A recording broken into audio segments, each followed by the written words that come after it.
Selamat datang di episode kedua dari Bermusik di Internet, di mana hari ini saya akan berbagi informasi untuk teman-teman musisi bagaimana caranya bermusik di internet. Dan hari ini kita akan membahas mengenai proses upload dan bagaimana cara mencairkan royalti musik dari Spotify, iTunes, Deezer, dan lain-lain. Seperti yang kita semua tahu, Spotify, iTunes, Deezer, dan beberapa platform musik lain tidak memperbolehkan musisi untuk mengupload langsung lagu mereka ke sana. Jadi Spotify, iTunes, Deezer, dan lain-lain berbeda cara kerjanya dengan YouTube, di mana di YouTube kita bisa langsung mengupload karya kita. Sementara platform digital streaming music ini, mereka tidak memperbolehkan orang untuk langsung upload ke sana. Jadi pertanyaannya, bagaimana cara untuk bisa upload ke sana? Musisi ini harus terhubung dengan siapa? Nah, prosesnya dimulai dari musisi, di mana musisi ini harus sudah punya karya lagu yang akan diupload dan harus ada kesepakatan dengan penulis lagu, penyanyi, juga produser yang memproduseri lagu tersebut. Karena ketiga elemen ini adalah yang sangat penting dan yang akan tertulis di Spotify atau iTunes. Ada penulis lagu, ada yang memproduksi lagunya, dan ada penyanyinya. Kalau instrumental berarti tanpa penyanyi. Nah, setelah itu untuk sampai di digital store atau platform streaming music itu ada dua cara yang bisa dilakukan. Cara pertama, musisi harus tergabung dengan agregator atau distributor. Jadi karya musik kalian harus diupload di agregator atau distributor. Mereka ini adalah partner official yang berpartner langsung dengan platform streaming. Mereka adalah organisasi atau startup yang diperbolehkan oleh Spotify dan lain-lain untuk mengupload lagu. Jadi kalau teman-teman ingin mengupload ke Spotify dan lain-lain, kalian harus dulu mengupload karya kalian di agregator atau distributor. Contohnya apa saja? Ada nama-nama seperti di internasional, DistroKid, kemudian TuneCore, CD Baby. Kalian bisa cari aja di Google Search agregator atau distributor. Ketika kalian sudah upload ke sana, barulah lagu kalian akan dikirim dari agregator atau distributor ini ke digital store atau streaming platform tempat lagu kalian didengarkan. Oke, so far skema pertama dari musisi di-upload dulu ke agregator atau distributor, lalu dari agregator atau distributor dikirimkan ke digital store atau streaming platform. Ingat, teman-teman musisi tidak bisa terhubung langsung dengan Spotify dan platform streamingnya. Harus ada pihak ketiga yang menghubungkan, yaitu agregator atau distributor. Selanjutnya, skema kedua. Selain cara ini, ada juga cara lainnya, di mana sebelum diupload ke agregator, teman-teman musisi harus sudah dulu terhubung dengan publisher. Publisher ini adalah pihak yang secara resmi dapat mencairkan royalti dari distributor dan digital store. Mungkin nanti akan terasa perbedaannya mengapa harus lewat publisher dulu saat penjelasan mengenai cara mencairkan uangnya ya. Jadi dari musisi ke publisher, kemudian publisher akan mengirimkan karya kalian ke distributor atau agregator, lalu selanjutnya dari situ kembali lagi ke digital store atau streaming platform. Kesimpulannya sama, sejauh ini Spotify dan iTunes belum memperbolehkan musisi untuk langsung mengupload karya mereka ke digital store atau streaming platform.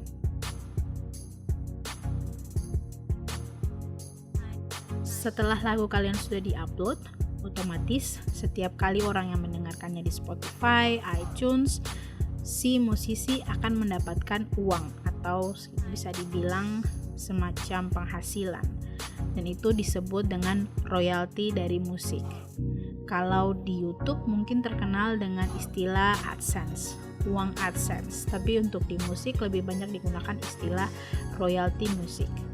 Jadi misalkan teman-teman sudah masukkan lagu di agregator, lagunya sudah publish di digital store, lalu bagaimana cara untuk menarik uang atau penghasilan yang didapatkan?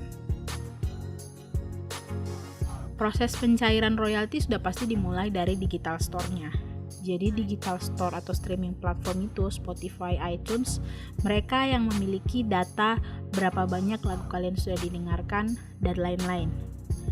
Data itu akan dikirimkan ke agregator atau distributor beserta dengan penghasilannya. Jadi digital store atau streaming platform ini akan mengirimkan jumlah statistik lagu yang sudah didengar dan berapa penghasilannya ke agregator atau distributor dulu. Lalu agregator atau distributor ini akan meneruskan ke musisi. Ada masalah yang ditemui di sana dalam skema ini. Masalahnya adalah beberapa distributor itu dia hanya mencairkan ke musisi yang punya publisher atau musisi yang terdaftar di organisasi hak cipta.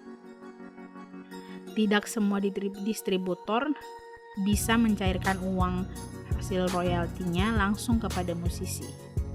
Ada juga masalah yang selanjutnya yaitu musisi akan dikenakan potongan fee dari royalti yang didapatkan.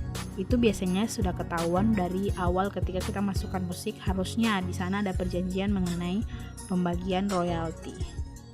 Oleh sebab itu, muncullah fungsi publisher karena beberapa distributor atau agregator ini tidak bisa mencairkan langsung ke musisi.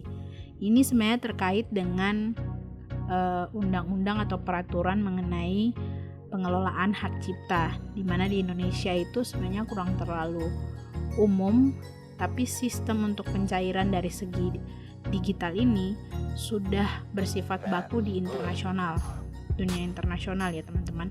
Jadi yang bisa mencairkan hanya jika agregator atau distributornya bisa langsung mencairkan, oke, tidak ada masalah. Kalau tidak bisa, berarti yang bisa melakukan pencairan itu hanya distributor. Kita masuk ke skema kedua, yaitu dari agregator harus ke publisher dulu. Uang yang sudah didapatkan itu di distributor di agregator itu akan dicairkan oleh publisher, lalu kemudian publisher mencairkan ke musisi. Ini masuk ke proses yang tadi, proses upload yang kedua. Jadi tidak langsung dari agregator ke musisi, tapi melewati dulu yang namanya publisher.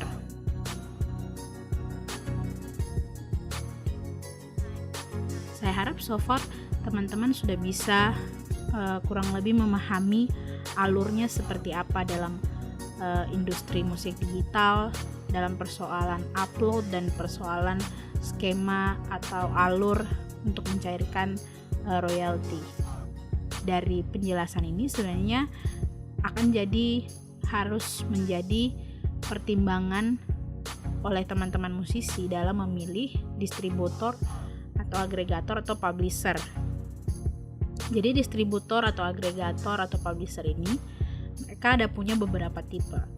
Yang pertama adalah tipe yang berlangganan per bulan atau per tahun. Hal yang bagus dari mereka adalah teman-teman bisa ambil royalti biasanya tanpa publisher. Jadi dari digital store uangnya ke distributor, lalu bisa langsung disalurkan ke teman-teman musisi dan biasanya tidak ada potongan, dan juga disediakan banyak fitur biasanya di sana.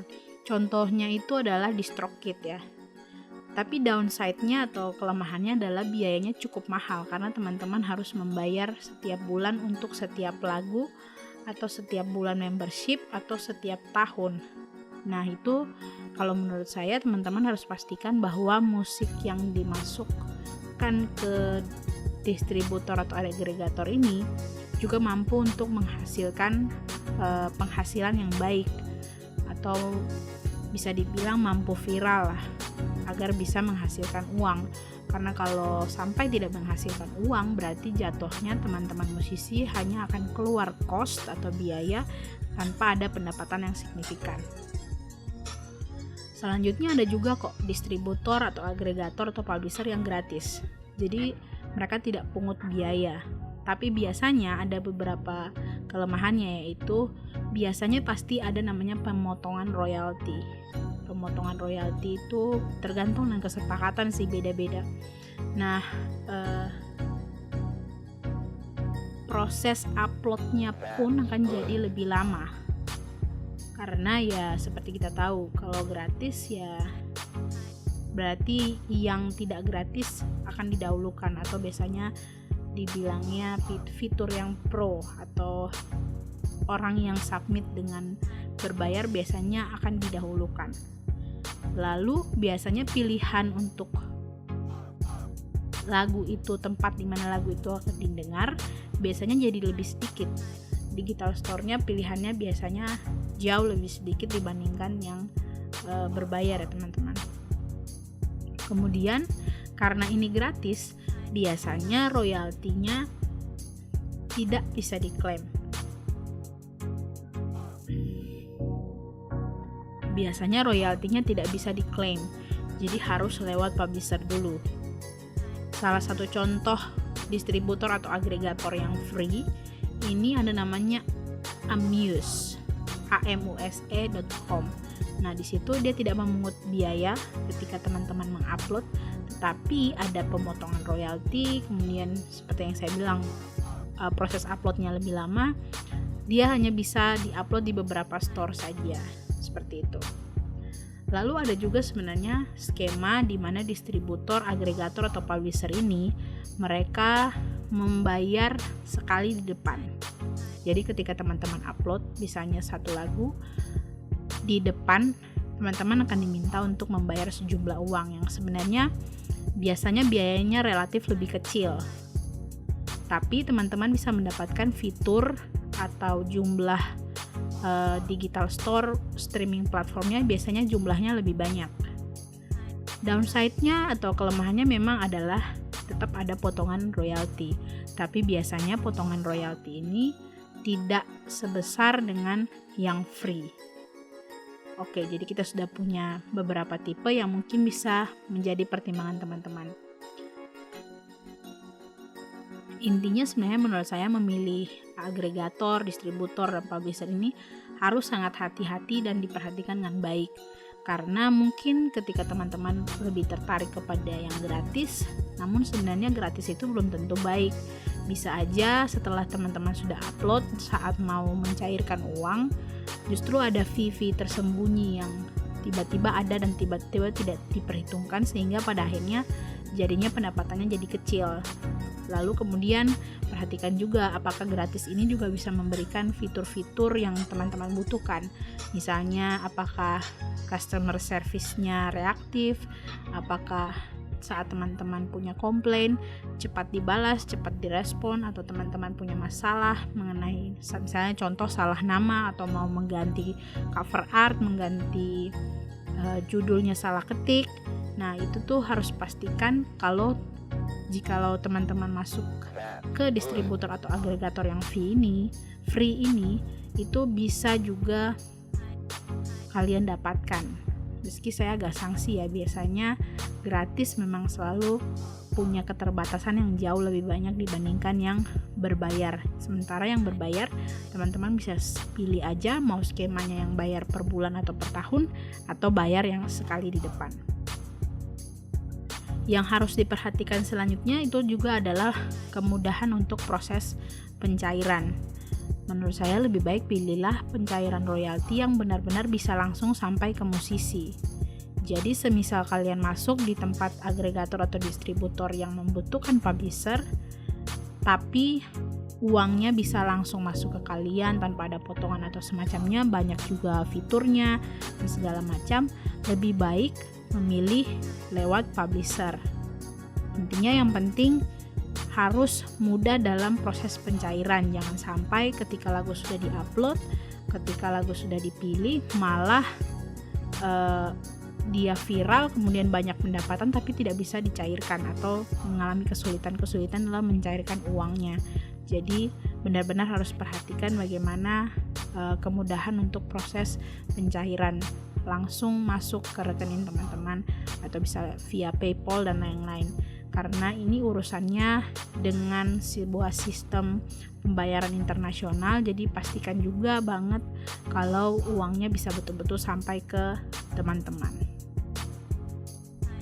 Mungkin itu aja penjelasan mengenai hari ini. Semoga teman-teman bisa mendapatkan beberapa insight yang baik. Kalau punya pertanyaan, ada punya insight, pengen diskusi, silakan aja langsung kontak kami di Instagram atau comment down below. Ini aja untuk bermusik di internet hari ini. Semoga teman-teman semakin semangat berkarya, dan we'll see you on the next episode.